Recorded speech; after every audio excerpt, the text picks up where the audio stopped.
you're glad to hear that the president has read the book. Thought it was a little boring, but that he said some good things. I wanted to start with this question. Well, he was also on your network. Go ahead. He was asked also about whether it's accurate, and he said, yes, it is. It's fine. So accuracy, of course, is important in all of this.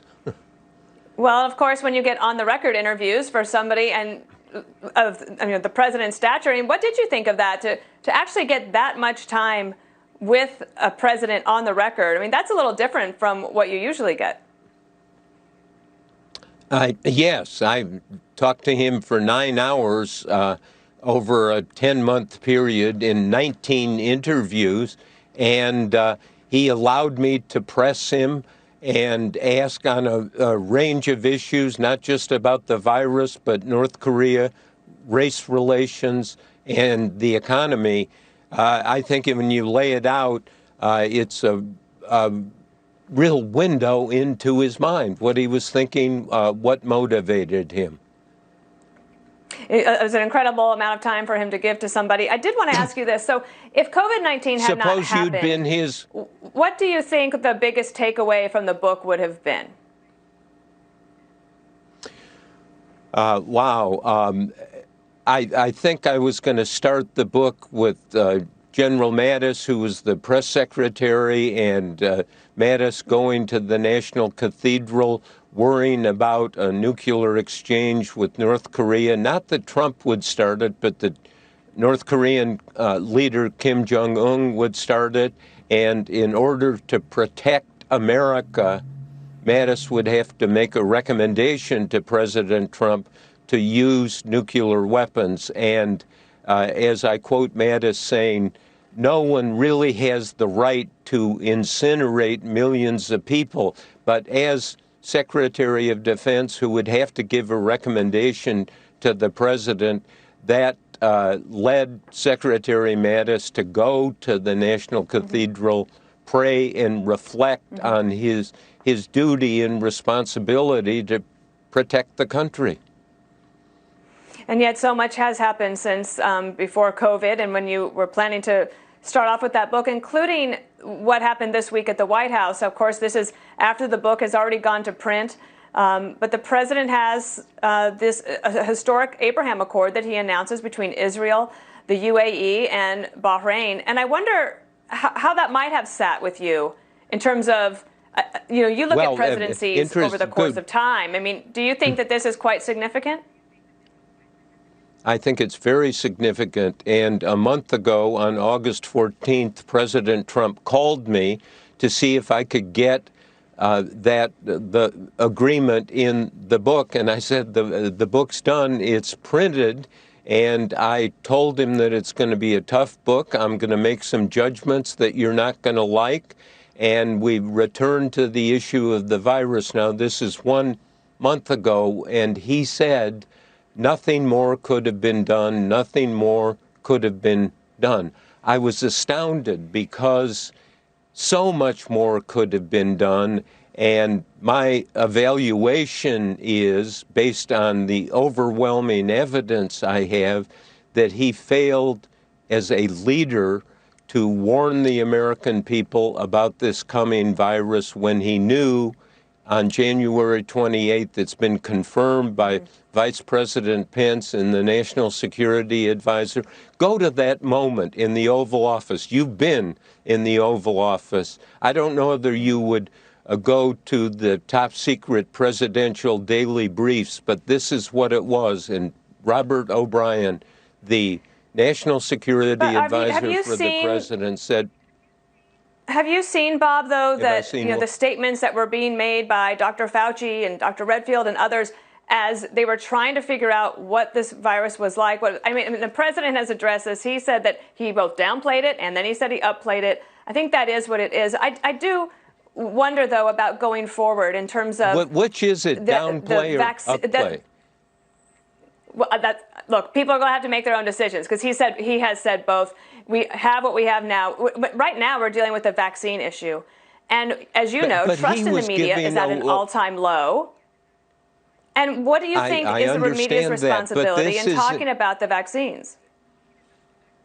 I think, to be as factual as possible. And go to that scene in the Oval Office, January 28th. Here's the president getting his top secret report. O'Brien, Yeah. Can I answer your question, please? Sure. And Sure. O'Brien says, Mr. President, this virus is not maybe, but is going to be the biggest national security threat to your presidency. Then the deputy, Matt Pottinger, steps in and provides specifics and Pottinger had been a reporter for the Wall Street Journal in China, and he tells the president, said, look, yeah, you know him well, and he's one of the great public servants. He was a great reporter, and he had contacts in China who told him that this virus, and he told this to the president that day, this virus is going to be like the 1918 pandemic in this country 100 years ago. Right, so Bob, that killed 675,000 people. But Sure. I feel like we have talked about that particular issue in the Oval Office in the book, and the president has answered it. You have answered. We have seen with the other things that Dr. Fauci and others were saying at the time. I do want to maybe just ask you other couple of questions from a bigger picture perspective, because you cover presidencies writ large. Of course. And that is, the president promised to come in and drain the swamp and change Washington. Do you think he has done that, and for the better or the worse? Well, I think, as he said the other day, that he said some great things in that book. My goal is to really interrogate him, and to his credit, he let me do it extensively about all of the issues, and he got his say. My surprise was on the virus. I'm sorry, 195,000 people, our citizens in this country, have been killed, and he should have stepped up and told the country the truth. He failed to do that. In the first interview I did with the president, I asked him. Do you feel any responsibility to have said that beforehand, before waiting until Labor Day or the week after Labor Day to print that then? I mean, if you felt that strongly? I felt strongly in May when I learned about that January 28th meeting. I did not know about that meeting at that point. If there was at any point, Dana, here where I could have printed something in the Washington Post, I have access to the editor, Marty Barron, directly, his sub-editors, if I think some story should be printed. All the discussion was about China, and in May, I learned the truth. Quite frankly, when I learned it, I was shocked that the president did not step up in the opportunities he had, like the State of the Union message, and say, by the way, Sure. You decided at the end of the book to come to a conclusion, and your conclusion was that President Trump is not up to the job. You've known Joe Biden for probably over 40 years. You've covered his time in Washington, D.C. Do you think that he is the man for the job right now? And is he the same man that in 2020 that you've known over the years?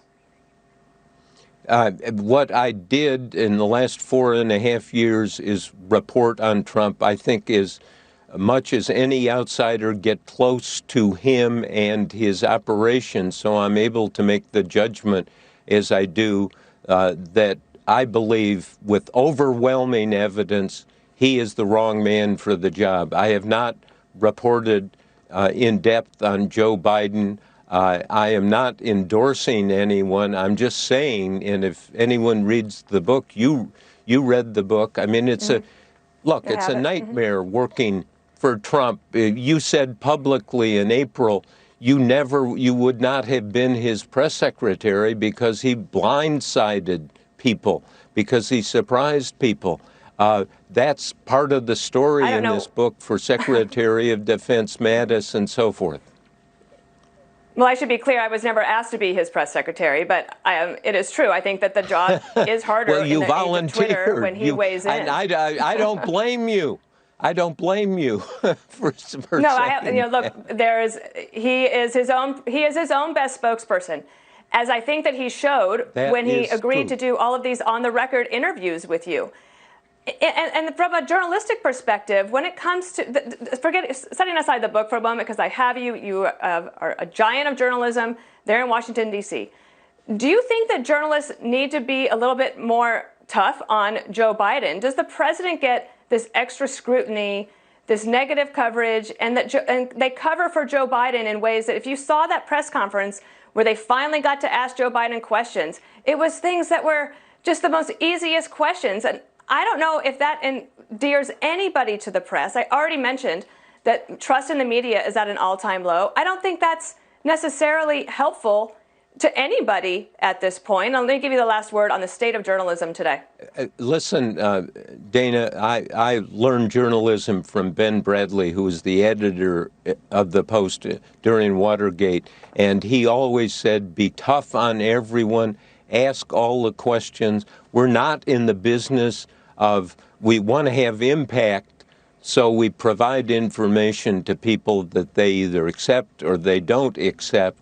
We are not in a political game, and the Bradley rule always was play it straight, play it aggressively. I can remember time and time again where I would have a story, have information, talk to him about it, and he would say, we got to print this. No, sometimes we're not ready, but that doesn't mean we aren't going to print it later. And so, what would Ben Bradley have thought about your decision to make a conclusion in this book that weighed in as to whether or not you think President Trump should be president? Yeah, that he's the wrong man for the job. Dana, if you've been able to read the book, the evidence is overwhelming. It is one of the saddest moments for this country to have a leader who has failed to tell the truth, who has failed to warn the people. I mean, look at this. He downplayed it. He upplayed it. The confusion in the message for somebody trying to figure this out. Should I send my kids to school? Can I go to the grocery store? What's the mess? The president has that megaphone, and people look to him as the one who is going to say, here's the reality. And if you distort the reality, you have failed in your job, and you are the wrong man for that job. Okay, well, the American people get to vote on November 3rd and make their decision. One last question. Will you do a third book of the Trump presidency if he wins? Let's see what happens. No one knows. I think. Hey, that's the president's line. He always says, let's see what happens. Yes, exactly. And I talked to the president about this, and I said it's going to be a toss-up, and that's my view. And he seemed to agree. I think either candidate can win.